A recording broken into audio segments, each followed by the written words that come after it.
Everyone believed Ethan Carter was untouchable, a billionaire CEO before 35.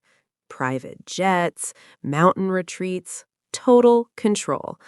But one cold night, high in the mountains, Ethan made a single careless decision. He picked up a strange young woman on the side of the road. Within 48 hours, the man Ethan buried 10 years ago, his grandfather, was standing alive in his mansion garden. And that miracle didn't save Ethan's life, it destroyed it. Ethan Carter learned very early in life that control felt safer than trust. When his parents died, the world didn't comfort him. It demanded that he grow up fast and survive.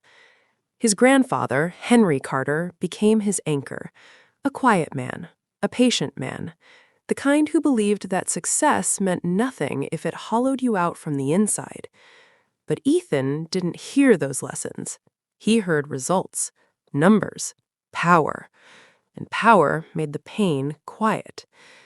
Years later, Ethan Carter became everything the world applauds, a billionaire CEO, sharp-minded, feared, respected. But late at night, when the meetings ended and the applause faded, the silence returned. That silence followed him into the mountains. Snow fell softly that evening, blurring the edges of the road. No signal, no noise, just the steady hum of the engine and thoughts Ethan couldn't outrun.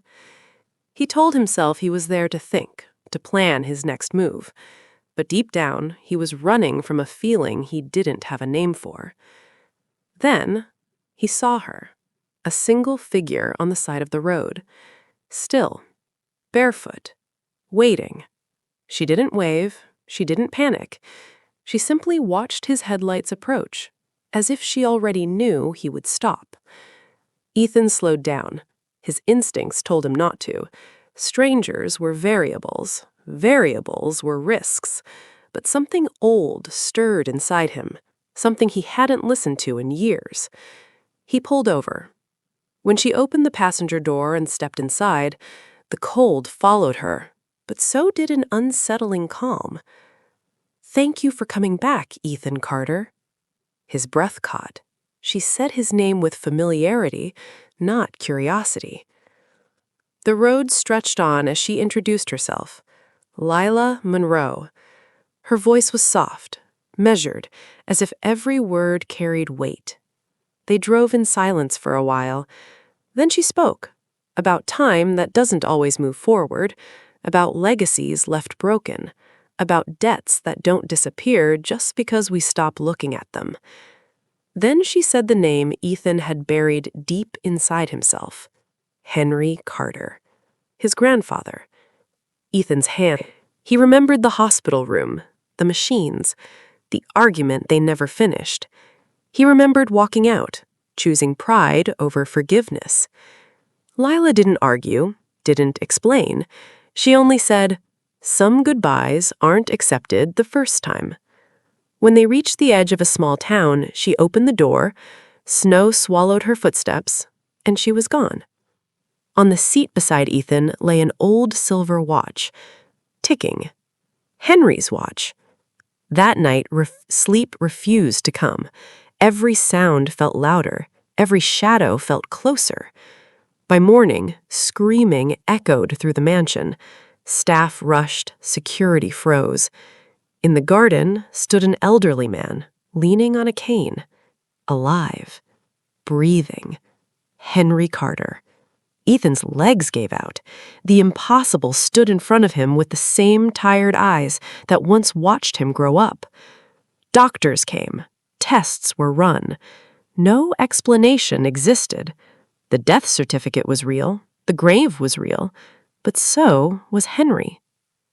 When Henry finally spoke, his voice was gentle. "You still don't listen," he said. Not angry, just sad. That hurt more than any accusation. That night, Ethan found the silver watch beside his bed, ticking. Under it, a folded note.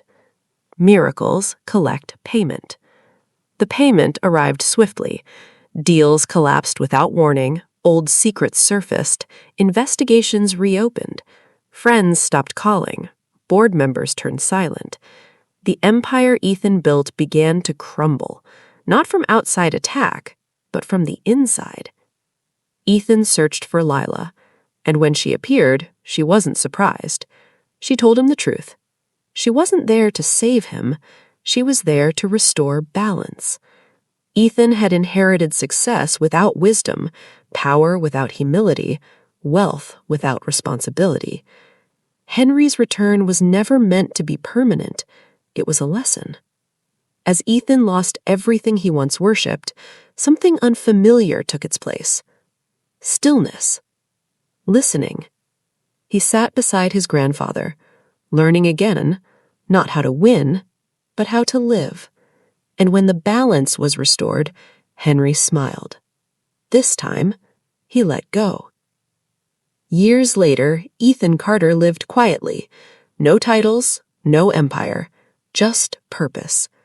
And sometimes, on mountain roads, when snow falls softly, he remembers the girl who never asked for help, the miracle that broke him, and the silence that finally felt like peace.